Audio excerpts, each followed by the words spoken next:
And we are back, and we just finished watching 2021's Bingo Hell, currently streaming on Amazon Prime with a runtime of 1 hour and 25 minutes. I don't see a rating for this on IMDb, but I'm going to say 14 and up. There's mild cursing. I mean, there's some gory bits. Some gory bits, but it's not anything too much, I don't think. It's like TV gore. Gore, right. Yeah. I mean, this could have been an episode of Supernatural or something. I think it was made for TV because it was Blumhouse Television. Yes, it said at the beginning. I'm going to, off the bat, say, did I say it was an hour and 25 minutes? Yes. I'm going to go right off the bat and say this was hell to watch. This Awful. was garbage. Awful. Yeah. The trailer seemed fun, and it's completely misleading. Yeah, it was a very enticing trailer. I will say one thing in the film's favor: the guy who plays Mr. Big was great. It was great. He was awesome. He was the evil-looking. I've seen that guy before. He's like a character actor who always plays somebody bad. And Richard Brake. He was the only good thing in this movie. Yeah, it was seriously the only good hell thing to watch. Everything else was just garbage. So to backtrack a little, Hispanic Heritage Month starts September 15th and ends October 15th, which is a weird thing. You'd think things would start at the beginning of the month. So for Hispanic Heritage Month, I wanted to watch a horror movie on October 1st by a Latin director. And since this premiered tonight, the director Gigi Sol Guerrero, who's also one of the writers on this, along with Shane McKenzie and Perry Blackshear, and is also in a brief cameo at the beginning as Hipster Girl. Those evil hipsters. I really wanted to like this better as a Latina, as somebody that enjoys seeing women filmmakers make stuff, but this was terrible. I would completely watch Reminiscence again over this. That's saying something. That's saying something. Yeah, this was terrible. No likable characters in None this at all. Except for Richard Brake. Who plays Mr. Big. The pacing was slow and boring. The main character, Lupita, is completely unlikable. Agreed. Her best... why that woman was her best friend, I don't know. Yeah. The grandson, he felt like a tacked-on plot point. Yes. The young guy who showed up in the beginning and at the very end was also just tacked on. The guy who was like the recovering addict. Everything was just terrible. Yeah. The story was terrible. Yeah, like, it was bad. It was bad. I don't know what the hell was like. Okay, was there some sort of allegory being made? I mean, I'm guessing there was some sort of screed against gentrification, maybe. I don't know. It was just all Let over me the place. ask you this question. What could have made this better? Faster pacing, a sense of humor, better writing, a character that was likable rather. I mean, there's nothing wrong with having like a gruff character, but at least make her likable. Right. I never connected with her. I agree with you. She's never built up She was just pissed off about people just wanting to get on with their lives. Yeah. And she was sort of a bully and mean. Like, she's mean to her friend Dolores at the beginning. The thing that insensitive thing that she says to her, like, I turned to you and I was like, wow, what a bitch. Yeah. She was absolutely not likable. I keep saying she was not likable because I just can't stress it enough. You hate this character, and she's the one we're supposed to be rooting for. I'm guessing. Yeah. I was rooting for Mr. Big. He should have just killed the entire town. Yeah, I mean, I'm assuming Mr. Big was the devil. Like, how do you kill the devil? You can't. Oh, they did a good job. I don't give a crap if we give away spoilers. Yeah, they beat the shit out of him at the end. The whole town, not the whole town. Her and her Scooby gang. Her and her Scooby gang of grumpy old people get together at the end and just wail the shit out of him. And then the kid sets the money on fire. And that somehow had to do. He's like, not the money, not the money. Yeah, but so I don't know what the hell it was that like, meant. Was he dead? No, he was just sort of laying on the ground at the end. I don't know. In a burning building. He's the devil. Okay, Who cares? so no, let's backtrack here.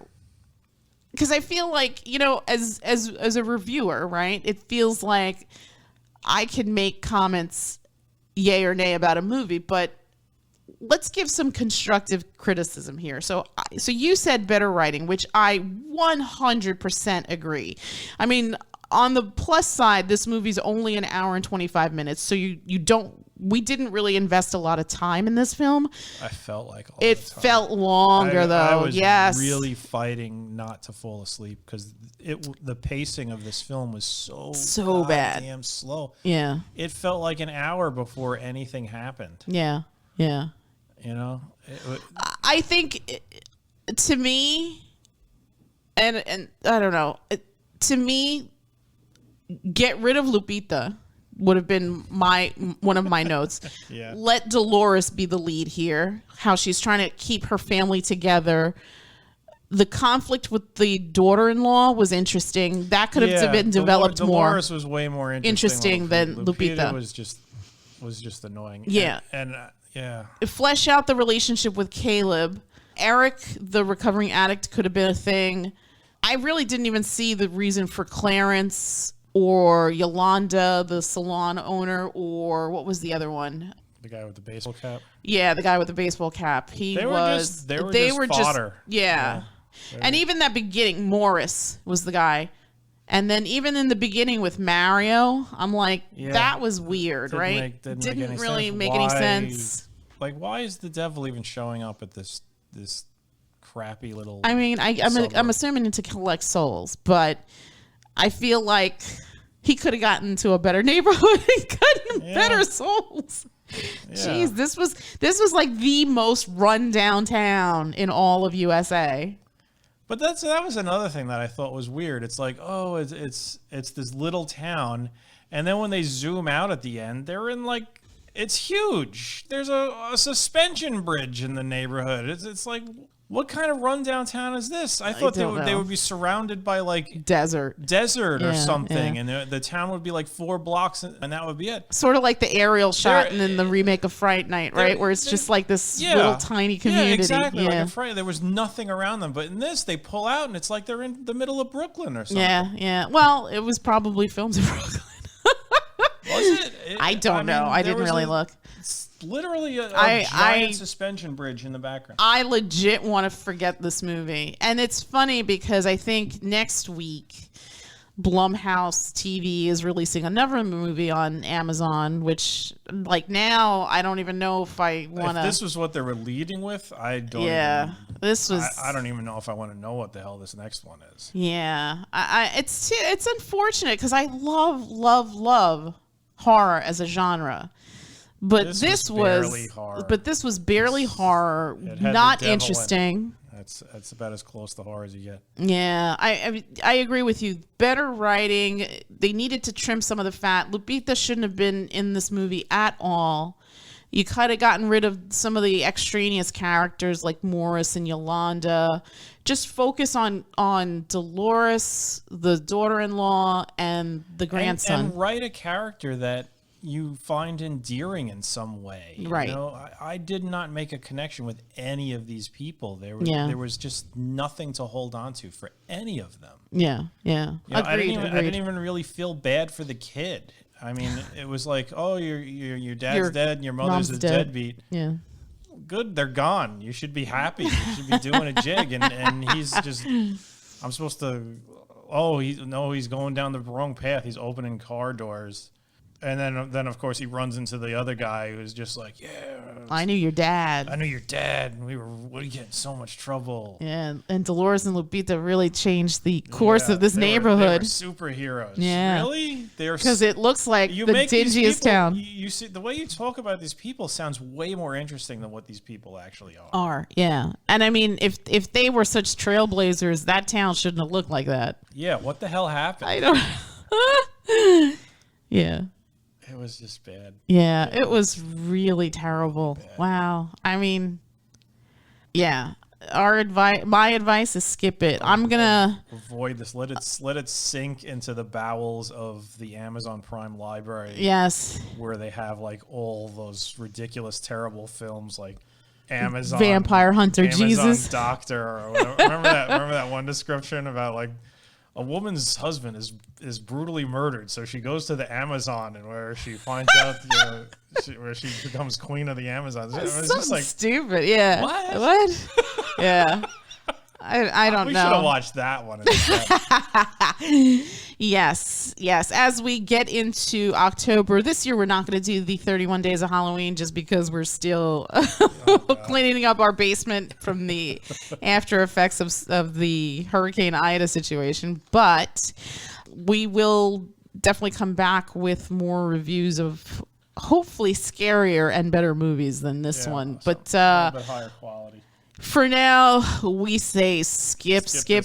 What number would you give this thing? Night Bingo Hell. I would give this. You know what? I'm gonna give this a 3. I was also going to give it a 3. This is a 3. This is hella bad. It's Stay very, away. Very bad. Yeah, I mean, This.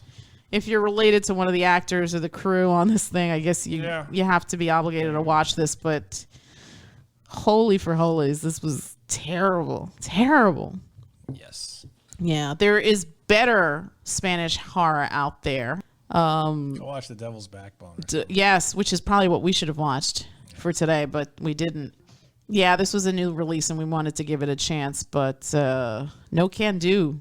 That's an hour and 25 minutes I'll never get back. I like that we gave it a shot. I do. Yes. It's always good to give something new and unknown a shot. But we should have, after the first half hour, I should have told you to stop it. You know, sometimes you do that, and I think we should just power through. I mean, every review doesn't have to be for a film that we love. You want to rewatch Annette? No. Annette was unwatchable. Just terrible. Just Terrible. Oh my God. If you want to see Adam Driver sing a horrible song into a woman's vagina, watch Annette. But for everyone else, I couldn't get past the first 30 minutes. Well, no, we gave it 30 minutes, and then I turned to you and I was like, this has to come off. This is just, I don't even know what's going on anymore. This is terrible. Yeah, so let's wrap it up. That's it from us, and we will come back with another review soon. Go out and get scared, people. It is the month of October. We're getting close to Halloween. Hopefully we'll be back with better choices next week. But, I mean, Night Books wasn't bad. No. So check that out if you want to see something. Well, it's somewhat new. It came out last month. But definitely skip Bingo Hell. And that's it from us, and we will bid you all a good night. Good night. Good night. Good night.